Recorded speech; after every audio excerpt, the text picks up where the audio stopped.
Dobre, čaute ľudia, máme tu nové video, viem, dlho som nenatáčal, prepáčte, želám vám šťastné Vianoce, dúfam, že ste dostali veľa dáčekov a teraz tu mám nový dáček, čo sú tu skateboardy. My si ideme otestovať, teda hlavný tak je takýto pre mňa, má to takýto tvar, kto sa pýta, tak ešte takéto, a každý má rôzny tvar, prosím, neskipujte toto video, pretože to bude fakt zábava a možno vás aj naučím, ako sa robí oličko, kto to ešte nevie. No, takže to je jedno. Teraz, tak oličko, kto nevie, tak počkajte, dávam to takto, áno, setup. Dobre, toto mám skateboard a dám tu oličko. Proste vyskočíš, spravíš toto a dopadneš.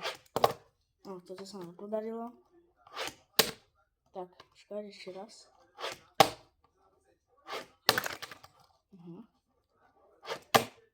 Toto je oličko. Môžem vám to ukázať zrýchlenie, lebo však nemám nejaké tuning módy.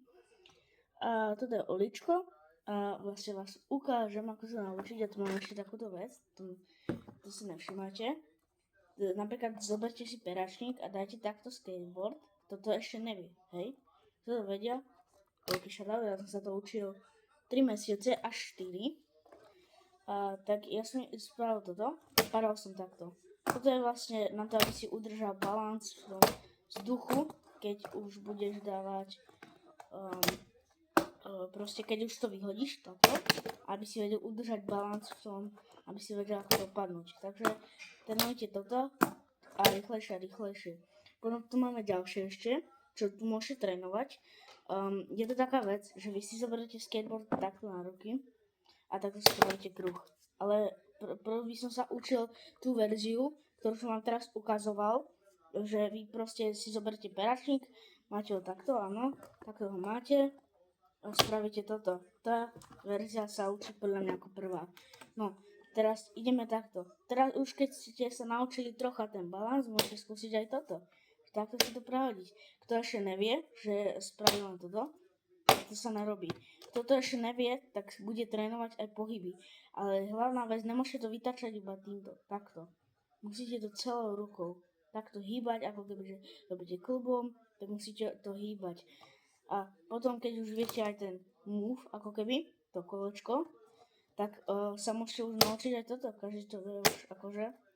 A už keď aj viete aj toto, tak vám ešte radím, že nikdy sa nesústrete na toto, lebo ja ako vždycky, keď som sa začínal učiť toto, tak proste mňa učil kamoš velice mi pomáhal s tým všetkým a takto. A on mi povedal, nemôžem sa sústrediť na to, aby som dopadol na toto, lebo takto vám to dopadne. Takto. Musíte proste si hovoriť, že naslepo. To sa tak hovorí, nie že si zavrete oči a spravíte to. Naslepo, že si už keď ste trénovali toto a proste niekoľko, možno aj mesiacov sa učíte tento trik, tak si poviete, že idem naslepo, že však spravím to a ja som to spravil, že tak dobre, idem teda, skúsim to, hej. A zrazu som to dal, ja že čo, skúsim ešte raz a už som to vedel. Ale ja som sa trénoval som, síce som nemal až tak toľko času, ale fakt musíte mať nejakého parťáka, keď vám to vysvetlí, keď vám to nevysvetlím dostatočne dobre. Alebo ešte, že som si to obral o stenu a robil som to tam tak, že vraj sa to udrží lepšie, ja neviem, to mi vôbec nepomohlo pre mňa, ale vám možno áno. No, olíčko už viem, toto bol iba návod na to olíčko, takže vám ukážem asi ešte, ako som sa prvé úplne čo naučil. Ja som sa naučil takýto backflip, že spravíte toto. Proste dopadnete, ja viem, mám úplne hrozný setup, točím to na mobile, ja nie som profesionál. Proste mi musíte dať odber a už bude mať lepší setup, no musíte dať odber, no. 500 odberateľov a už budem zarábať, budem mať lepší setup. A tak, no. Preto to robím pre vás, aby som vás zabavil, a keď sa nudíte, možno vás nebavím, ale niektorí, ktorí ma odoberajú, tak ma majú veľmi radi a ja vás takisto ešte viac dokonca. No, toto bol skateboard, ale skateboard môžete mať drevený, plastový, to je jedno. Aj keď vám kamoš povie, musíš mať drevený. K čomu ti je drevený? K čomu? Iba k tomu, aby vyzeralo, že je pevnejší. Je to jedno, či je to plastový alebo pevnejší, nezáleží aký skateboard. Či už je to aký, takýto malý oproti tomuto, to je jedno. Proste to nezáleží, aký je to skateboard. Záleží, ako to vy viete.